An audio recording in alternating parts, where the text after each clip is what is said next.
Hello Kathden fans! Ito na nga ha, just in. Kahapon pa to actually mga kasambreros no. Nag-post ang isang admin sa Facebook na si Catherine at sina Ma'am Catherine at Sir Alden daw ay bibida no. Rumored to star in the remake of the Korean hit series na Queen of Tears mga kasambreros. So kahapon, 26 yata ito na post mga kasambreros, yes. 2 days ago pero kakakita ko lang mga kasambres kaya ngayon ko lang po pinost no. Ako dito, ano sa tingin nyo no?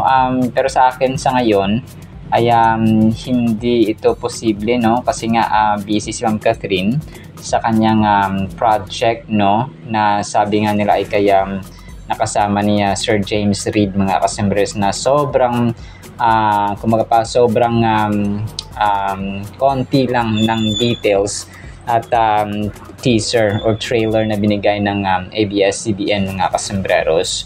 So nag-post nga yung isang admin din dito na Catherine Bernardo and James Reid team up for the first time no. Pero hanggat walang announcement, tayo po ay mag-aantay pa rin ng final and official na announcement ng ABS-CBN mga kasambreros. Although no, yung ating mga kapwa mga Cathinatics ay talagang nag-aabang no, ang dami nag-comment dito sa post na ito na Catherine. Sabi ni Ma'am Catherine, can't wait to see how they bring Queen of Tears to life. Tapos may smiley face mga kasambreros. So ang dami rin talagang boto. Sabi ni Ma'am Dailin, perfect match talaga sila ang Catherine. Tapos may heart, tapos may parang praying na hands mga kasambreros. Sabi ni Sir Flores or ni Ma'am Flores, sabi niya, yes, everybody happy. Sige na, i-play nyo na, no? Tapos yung mga emojis na naka-heart, yung mukha, and then yung itsura mga kasambreros. And sabi pa ni Ma'am Hilda Olarte, yes, sobrang saya ng Catherine kapag magkasama Alden and Cath. So sabi, ang dami nagko-comment mga kasambreros. Sabi ni Ma'am Marivic, sabi niya, no, yes, tapos tapos can't wait. Tapos ang naman dito sa parang yung yung emoji din po no. Tapos sabi ni Sir Jed, sabi niya opo, tapos 3 exclamation point mga kasambreros. Sabi naman ni Ma'am Alicia, sabi niya is excited no, excited na rin siya mga kasambreros. And si Sir Ajon Alfaro Jimenez, sabi niya can't wait to see our Queen of Tears. So yun po mga kasambreros. So ito po ay wala pang wala pang final na announcement at saka kung ano talaga, kaya nagpapaabang at saka nagpapa-excite lang talaga ang ABS-CBN mga kasambreros kung ano yung mga susunod na pangyayari. Pero tayo po ay mag-aabang-abang. Pero nagulat ako kasi parang wala nang umaasa na magtatambal ang Catherine sa bagong serye ni Ma'am Catherine, kaya nagulat ako na may nag-post ng ganito mga kasambreros.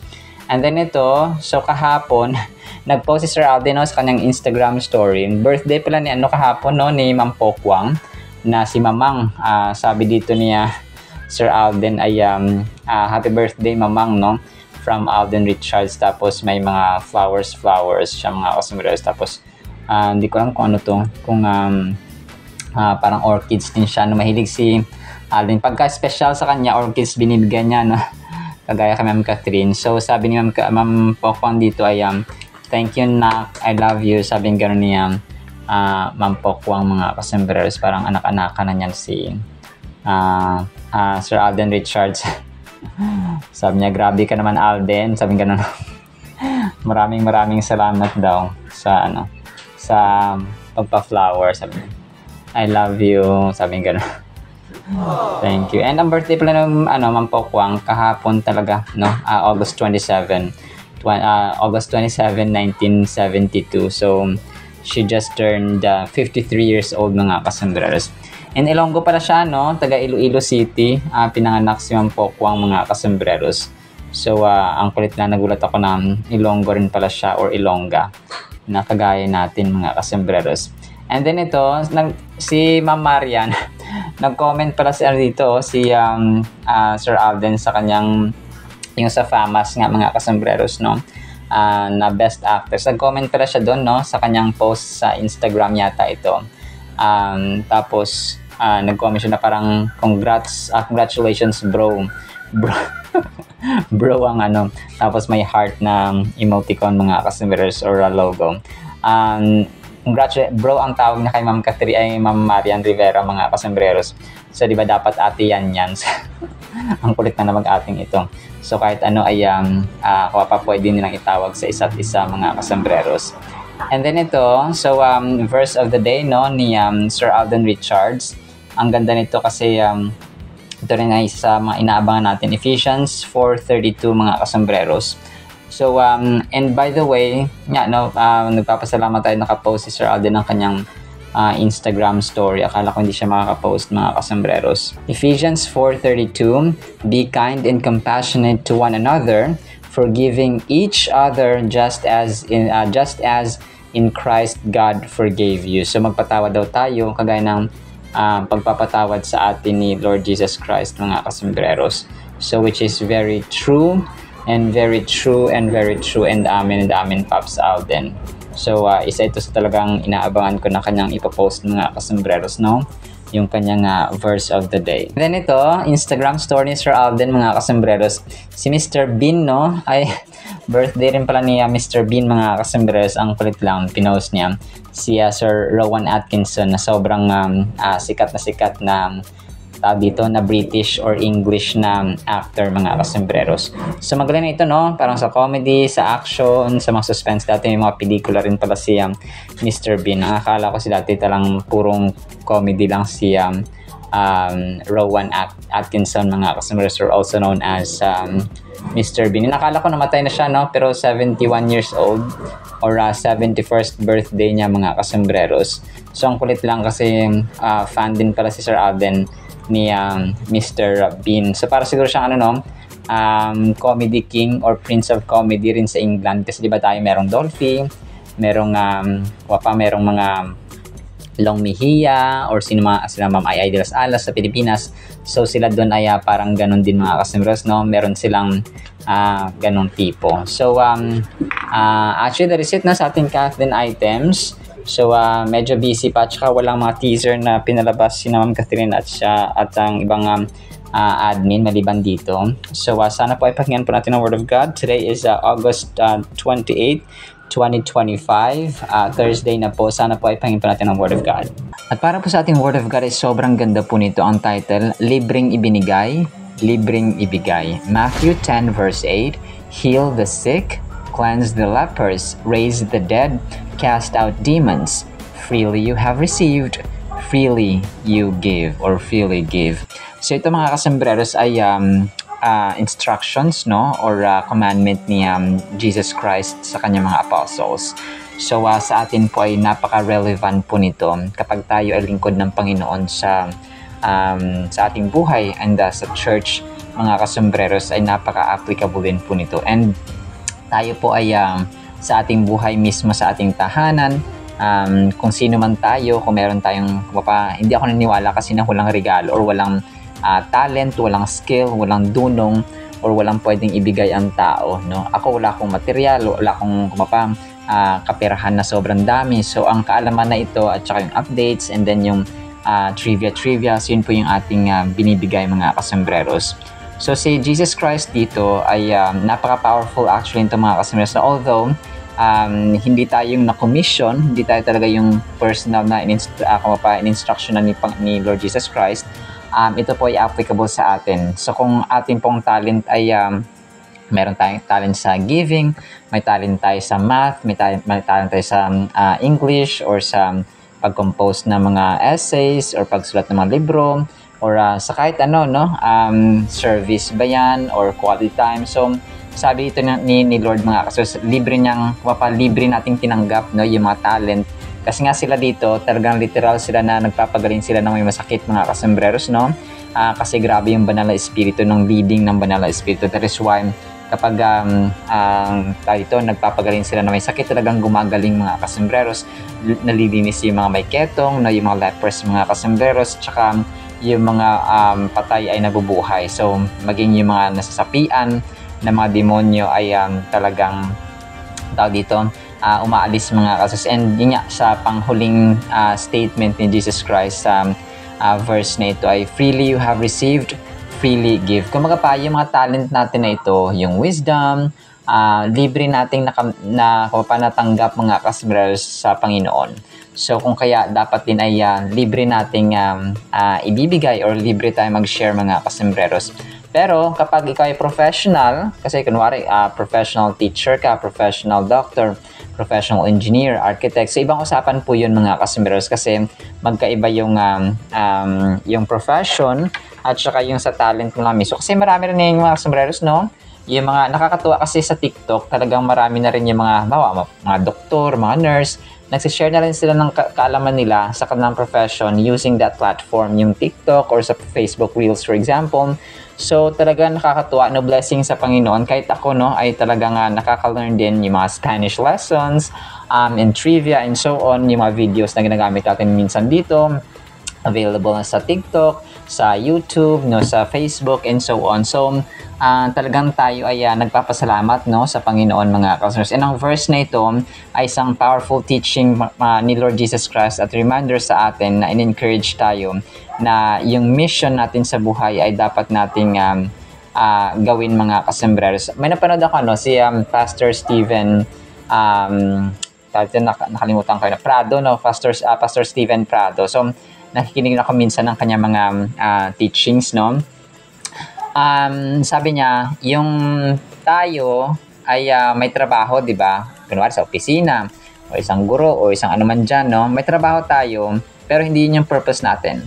We do our job, our work, pero hindi yun yung purpose natin sa buhay. So magkaiba yung mission, which is yung purpose, at saka yung source of income natin. Okay?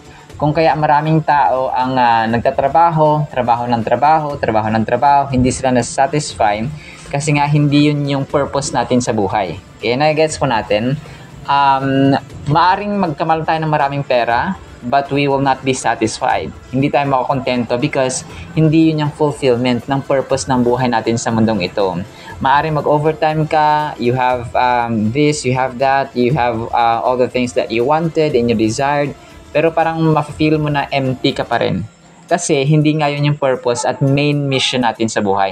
Parati nating tatandaan na ang buhay natin dito sa mundo ay hindi lamang para kumain, para kumayod, para mag-aral, para mag-asawa, para magkaanak, magkaapo, mamamatay. Hindi lamang po yun. So, gagawin natin yun, yes, but that's not the main purpose ng buhay natin. Okay?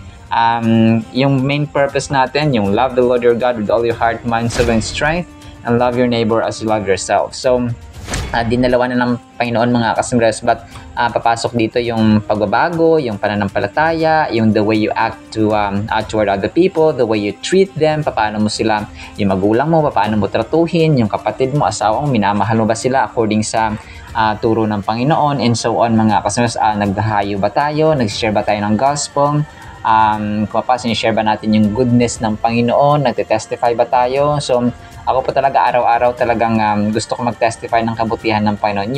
Yung dunong, yung karunungan, yung kaalaman niyang binigay sa akin, talaga pong masasabi kong kayamanan mga kasubreros na hindi matpapantayan ng kahit anumang material na bagay. Kasi ang tao kapag walang dunong, walang kaalaman, walang wisdom mga kasubreros, ay mahirap po talaga. Example na natin dito, kapag walang dunong ang tao, kung bibigyan mo yan ng 1,000,000 or 300,000 or kahit anumang pera dyan, kasi kung wala siyang dunong ay hindi siya magiging mabuting katiwala.